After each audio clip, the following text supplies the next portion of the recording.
and they've been doing pretty good investigative work themselves, people like James Rosen and Adam Housley, and they said that these identities were unmasked because of these national security concerns, but Fox is now reporting today that it looks a lot more like that Rice and the rest of the team of Obama and associates were on what I have always suspected, which is a fishing expedition to find embarrassing personal details that could be used in political attacks.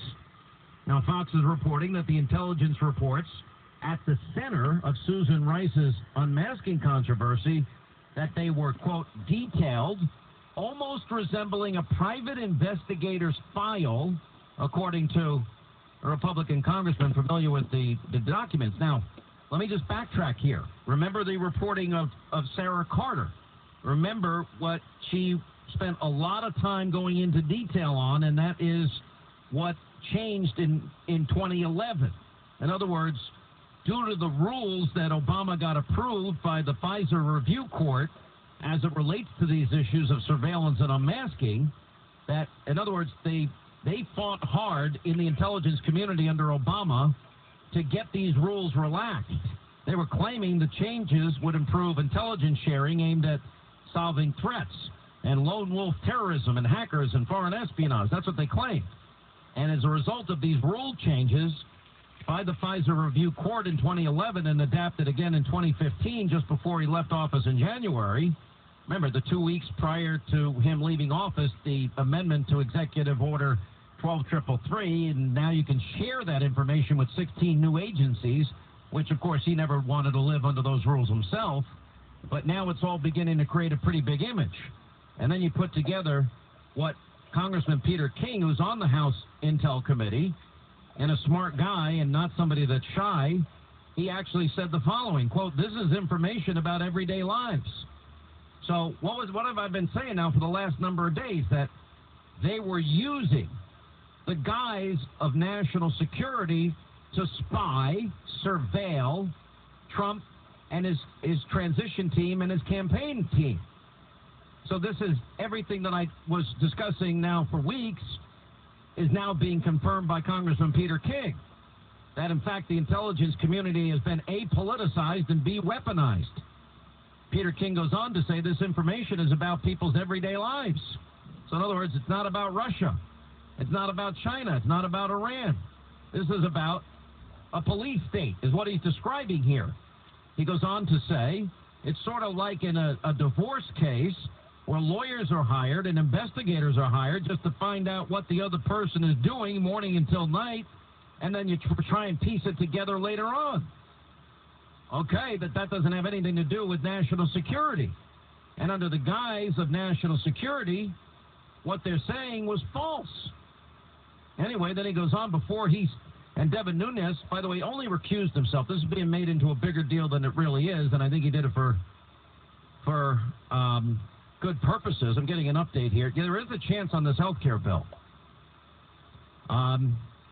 There is a chance. And if they do come to an agreement, they will come back next week to do it. That I can confirm. That would definitely happen. Anyway, but back to, so Devin Nunes just recused himself only from the Russia party, remains the chairman of the House Intelligence Committee. He has been unfairly maligned. Now, if he has to go, then I make the case that Adam Schiff, who already has prejudiced himself and sided with Susan Rice, is incapable of being objective. Now, I'm saying that Adam Schiff, the Democratic leader on the Intel Committee, he needs to recuse himself, too. Anyway, before he stepped down from that one issue today and recused himself on that one issue, Devin Nunes had consistently stated that the files caused him deep concern because the unmasking went beyond the former National Security Advisor Michael Flynn, and the information was not related to Moscow. You understand where we're going here? We're now heading into the police state territory. We're now heading into weaponizing intelligence to use against political opponents. We are now stepping into an arena where, let's use all these great intelligence tools we have. Let's spy on people that we don't like, and then we can blackmail them, we can intimidate them, we can silence them, and we can do whatever the hell we want to shut them down. You got it? You see how really, now you get the picture. And if Peter King is saying this is about their everyday lives and having nothing to do with national security, which Susan Rice is claiming, and they're looking into, it's the same as hiring a lawyer or investigator, finding out where people are, when and where all day. This has nothing to do with national security and everything to do with smear, slander, intimidation, possible blackmail opportunities, and everything else associated with these types of rogue actions. This is really, really so far beyond anything Watergate related. It's beyond anything you could even ever imagine. But I continue. Now, remember, Susan Rice, in the seemingly scripted interview with Andrea Mitchell, says the reports were requested by the Obama administration, which announced the probe into the Russia election hacking issue in December.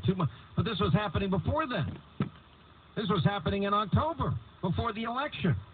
The Office of the Director of National Intelligence, Homeland Security Department, put out a joint statement about Moscow interference. And Rice told Andrea Mitchell, fulfilling the president's request, his request came in December. So none of that makes any sense either.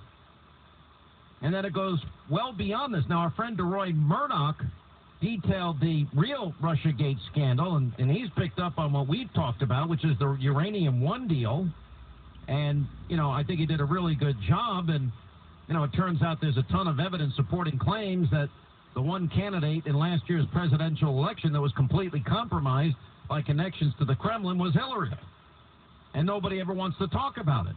And DeRoy Murdoch made that case very strong during a visit to Moscow in March of 2010. Then Secretary of State Hillary Clinton explained the purpose of America's reset with the Kremlin. Our goal is to help strengthen Russia. She actually made that quote. If Donald Trump had ever said that, imagine where the Democrats would be. And beyond her personally signing off on the Uranium One deal and all the players associated and surrounding it donating millions and millions of dollars to the Clinton Foundation and control of 20% of America's uranium stockpile going to Putin via Hillary and Bill Clinton getting double his speaking fees, I mean, it's pretty unbelievable. Hillary helping Boeing seal a major sale to the Kremlin, that was part of it. All this money funneled back. Now, whatever happened to these investigations? Where is James Comey? Anyway, Nunes' replacement may add Hillary to the Russiagate probe. Mike Conway and Congressman Trey Gowdy have taken over. I would not want to mess with Trey Gowdy on any legal matter. Let me put it that way. Anyway, Conway, the new leader of the House Intelligence Committee's probe on the Russia meddling, once compared Moscow's hacking to Mexican singers campaigning for Hillary Clinton. That was pretty funny. But he may add Hillary to the Russiagate probe. Because he goes on to say, he told the Dallas Morning News that they're foreign actors, foreign people influencing the vote in Nevada. You don't hear the Democrats screaming and saying one word about it. Sure, it's foreign influence. He was asked about looking into the Hillary stuff. Anyway, 800-941-SEAN is our toll-free telephone number. You want to be a